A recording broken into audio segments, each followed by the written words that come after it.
100 दिन पहले मैंने YouTube शॉर्ट्स चैनल शुरू किया। लक्ष्य था साल के अंत तक 1 लाख सदस्य पाना। 100 दिनों बाद मेरे चैनल के 2,30,000 सदस्य हो गए हैं। अब यह हर हफ्ते $400 से अधिक कमाता है। इस वीडियो में मैंने पिछले 4 महीनों में सीखा है, तो आप इन सिद्धांतों को अपने चैनल पर लागू करें और ऐसे ही नतीजे देखें। पहला सिद्धांत, अपने चैनल के विषय में रुचि रखें, वरना आप प्रेरणा खो देंगे और हार मान लेंगे। मैं इस सिद्धांत का अपवाद नहीं हूँ। मैंने 3 YouTube शॉर्ट चैनल बनाए हैं और केवल नटमेग चैनल पर पोस्ट करता हूँ। ऐसा इसलिए है क्योंकि मुझे फुटबॉल में रुचि है। मैंने एक चैनल छोड़ दिया जो बास्केटबॉल पर था। लगातार 19 दिनों तक पोस्ट करने पर 300 सदस्य और 1,20,000 से अधिक दृश्य मिले।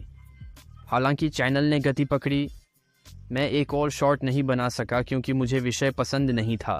अगर मैंने नटमेग चैनल पर समय बिताया होता तो यह कितना बड़ा हो सकता था।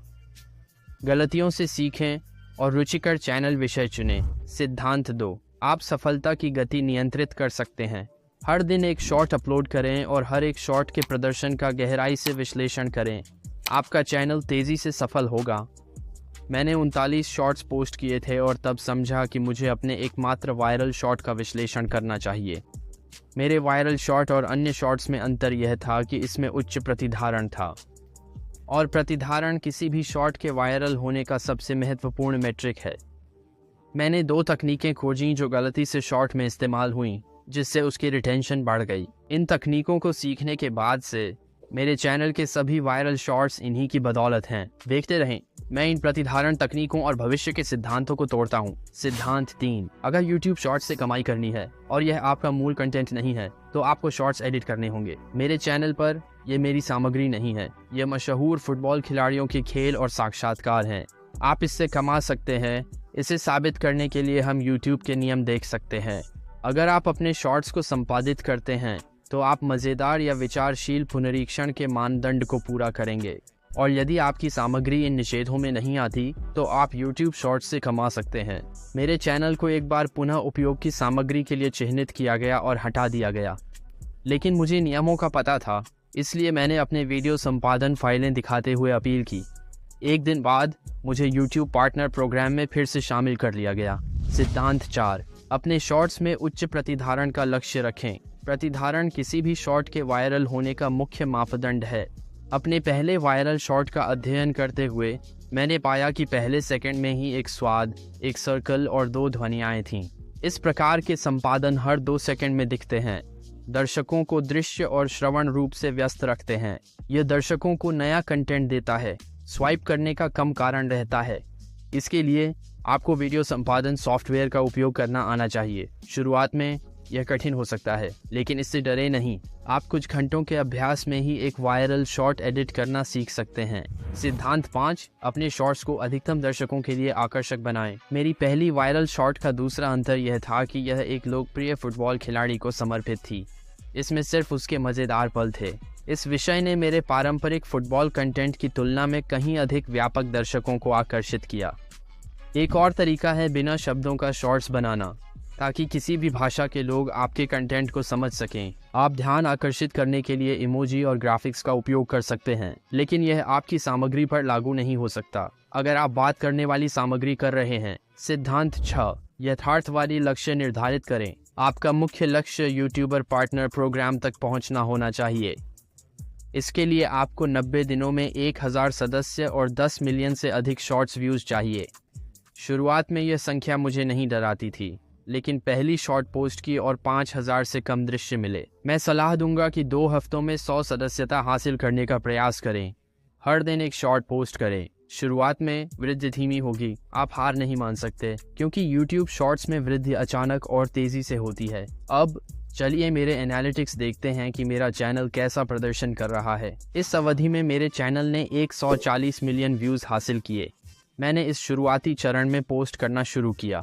इस समूह में मैंने अपनी पहली वायरल शॉर्ट अपलोड की। इसे वायरल होने में 13 दिन लगे। यह 5 लाख व्यूज प्रतिदिन तक पहुंचा। इसके बाद यह 1 लाख व्यूज तक गिर गया, फिर यह 6 लाख व्यूज तक बढ़ गया। ये मेरे चरम वर्ष में था जब मैंने अपने पहले वायरल शॉर्ट का अध्ययन किया, और मैंने पहले बताए गए उन 2 सिद्धांतों को इन 2 शॉर्ट्स पर लागू किया ताकि रिटेंशन बढ़ सके। मेरी हैरानी थी, वे शॉर्ट्स तुरंत वायरल नहीं हुए। मेरे चैनल को हर दिन 50,000 से 20,000 व्यूज़ मिल रहे थे। और मैं आपसे झूठ नहीं बोलूँगा, इस समय के दौरान मैंने बार बार पोस्ट करना छोड़ दिया क्योंकि मुझे ऐसा लगा कि YouTube शॉर्ट्स बनाना महज किस्मत पर निर्भर है। लेकिन जब मेरे 2 शॉर्ट्स एल्गोरिदम में प्रमोट होने लगे तो मेरी सोच में बदलाव आया। हमने प्रतिदिन लगभग 9 लाख व्यूज़ तक पहुंच बनाई है।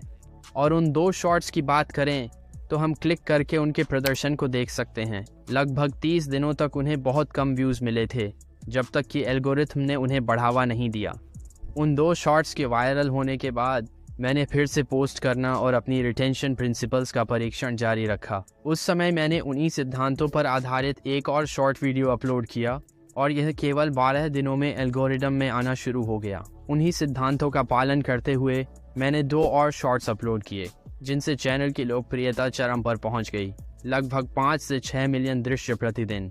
उसके बाद यह घटकर लगभग 2 से 3 मिलियन दृश्य प्रतिदिन पर आ गया और आज हम इसी स्थिति में हैं। अब अगर हम अपने एनालिटिक्स को गहराई से देखें तो वॉच टाइम, सदस्यता और राजस्व एक ही रुझान का अनुसरण कर रहे हैं। और राजस्व की बात करें तो आप देख सकते हैं कि मुझे 10 मिलियन व्यूज़ की सीमा तक पहुंचने में काफ़ी समय लगा। और मेरी राजस्व की दिलचस्प बात यह है कि यदि हम समय अवधि को पिछले 28 दिनों में बदलें तो हम देख सकते हैं कि लगभग सारा चैनल राजस्व पिछले 28 दिनों में ही उत्पन्न हुआ है। हमारा सबसे अधिक कमाई वाला दिन $160 था।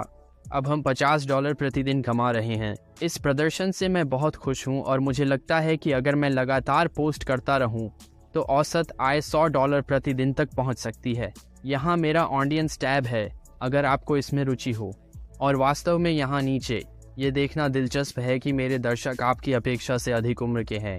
मेरी राय में मेरी फुटबॉल सामग्री युवा दर्शकों के लिए है। और यहाँ मेरा राजस्व टैब है जहाँ हम मासिक कमाई को देखकर YouTube की वृद्धि देख सकते हैं।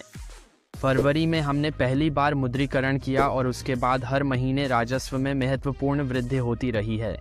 कौन जानता है अगले महीने कितना होगा। मैं प्रतिधारण सिद्धांतों से शॉर्ट्स पोस्ट करता रहूँगा।